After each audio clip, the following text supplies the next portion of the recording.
Shalom, saya Tania. Di sini saya akan memberikan sedikit informasi mengenai negara India.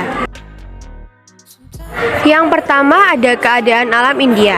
Keadaan alam India atau sering disebut sebagai negara anak benua ialah negara dengan penduduk terpadat kedua di dunia setelah RRC dan luasnya berada di urutan ke-7 di antara negara-negara di dunia. India memiliki luas kurang lebih 3.087.591 km. Di sebelah utara India terdapat pegunungan Himalaya, merupakan pegunungan tertinggi di dunia dengan puncaknya Mount Everest. Di sebelah selatan terdapat dataran tinggi Deccan. Setelah itu ada sumber daya alam. Sumber daya alam di India yaitu diantaranya adalah batu bara, biji besi, biji mangan, mika, bauksit, minyak bumi, biji titanium, kromit, gas alam, magnesit, batu kapur, tanah garapan, dolomit, barites, kaolin, gipsun, aposit, fosfat, steatit, dan fluorid. Yang selanjutnya ada keadaan penduduk. Kebanyakan bangsa India menganut bangsa Dravida. Setelah itu agama di India yaitu ada Hindu sebanyak 79,8%, Islam 14,2%, Kristen 2,3%, Sikh 1,7%, Buddha 0,7%, Jain 0,3%, agama lain yaitu 0,7% dan tak beragama ada sebanyak 0,3%. Jumlah penduduk India ada sebanyak 1,38 miliar dari data penduduk 2020 dan tingkat pertumbuhan populasinya ada sebanyak 1,0% perubahan tahunan dari data 2020. Setelah itu ada keadaan ekonomi di India. Yang pertama ada mata pencarian. Penduduk India mayoritas berprofesi sebagai petani.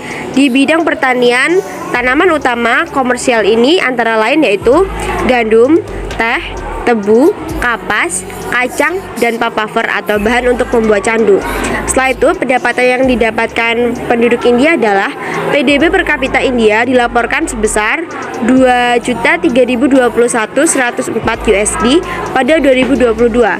Rekor ini naik dibanding sebelumnya yaitu 1.090.863 USD untuk 2021. Data PDB per kapita India diperbarui tahunan dengan rata-rata 3.023.238 USD dari 1958 sampai 2022 dengan 65 observasi. India juga memiliki interaksi dengan Indonesia, salah satunya di bidang ekonomi. Di bidang ekonomi, kedua menteri luar negeri sepakat untuk meningkatkan upaya bersama dalam mencapai target perdagangan bilateral USD 50 miliar pada tahun 2025.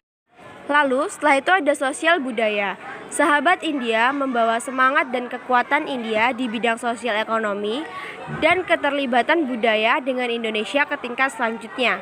Ada berbagai acara dalam Festival of India, di antaranya tarian rakyat, drama tari, wayang, musik, pertunjukan, pameran, seminar, promosi mal, pemutaran Bollywood, dokumenter, dan lain-lain. Yang selanjutnya ada di bidang pendidikan. Dubes India menyampaikan keinginan untuk meningkatkan kerjasama pertahanan negara Indonesia khususnya di bidang pelatihan dan pendidikan, yakni melalui pertukaran siswa dan pengajar. Yang terakhir yaitu di bidang politik.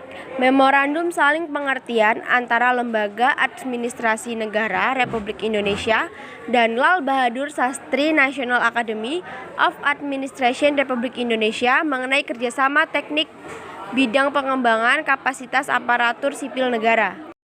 Memorandum saling pengertian antara Kementerian Luar Negeri Republik Indonesia dan Kementerian Luar Negeri Republik India mengenai dialog kebijakan antara pemerintah dan interaksi antara lembaga kajian.